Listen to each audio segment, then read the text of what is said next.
नमस्कार, विराट 24 में आपका स्वागत है। रीवा जिले के तेज तर्रार और जमीनी नेता सिमरिया विधायक अभय मिश्रा एक बार फिर अपने क्षेत्र और प्रदेश के वंचित तबकों की आवाज बनकर विधानसभा में पहुंचे हैं। इस बार उन्होंने सीधे सवाल दागे हैं जनजातीय कार्य विभाग और सरकार द्वारा चलाई जा रही योजनाओं के क्रियान्वयन पर। दरअसल विधायक अभय मिश्रा ने विधानसभा प्रश्न क्रमांक 1357 के तहत एक विस्तृत पत्र के जरिए सरकार से जानना चाहा है कि पिछले 4 वर्षों यानी 2022-23 से लेकर 2025-26 तक जनजातीय कार्य विभाग द्वारा राज्य में चलाई जा रही योजनाओं पर कितनी राशि खर्च हुई है, किन जिलों में इनका कितना उपयोग हुआ है और सबसे अहम, क्या जो राशि दी गई वह सही उपयोग में आई भी या नहीं। उन्होंने यह भी पूछा है कि प्रदेश के किस जिले में कितनी राशि दी गई और उसमें से कितनी अब तक खर्च की गई है।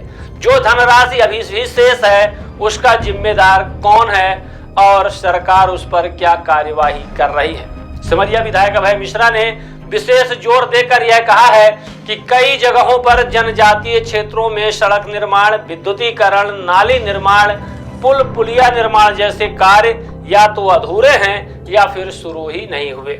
ऐसे में यह सवाल बेहद गंभीर है कि जब सरकार ने राशि आवंटित कर दी थी तो फिर जमीन पर विकास क्यों नहीं दिख रहा है।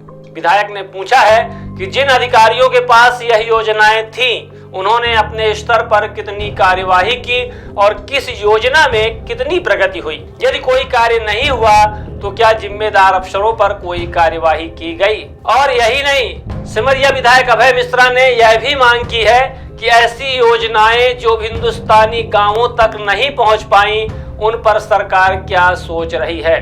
क्या भविष्य में ऐसे इलाकों को प्राथमिकता दी जाएगी। इस पूरे प्रकरण में सिमरिया विधायक अभय मिश्रा की विवेकशीलता, जिम्मेदार नेतृत्व और नीतिगत समझ साफ नजर आती है। उन्होंने न केवल अपने क्षेत्र बल्कि पूरे प्रदेश के जनजातीय समाज के हक में आवाज बुलंद की है। साफ है कि श्री मिश्रा सिर्फ सवाल पूछने वाले नहीं बल्कि जवाब मांगने वाले नेता हैं। वे विकास की राजनीति करते हैं, आंकड़ों में नहीं, जमीन पर। रीवा ही नहीं, आज प्रदेश का जनमानस देख रहा है कि कैसे एक विधायक अपने कर्तव्यों के प्रति ईमानदारी से खड़ा होता है। अभय मिश्रा एक बार फिर साबित कर रहे हैं कि वे न केवल रीवा के जनप्रतिनिधि हैं बल्कि जन समर्पित नेता भी हैं, जो हर मंच पर अपने लोगों के हक की लड़ाई पूरी ताकत से लड़ते हैं।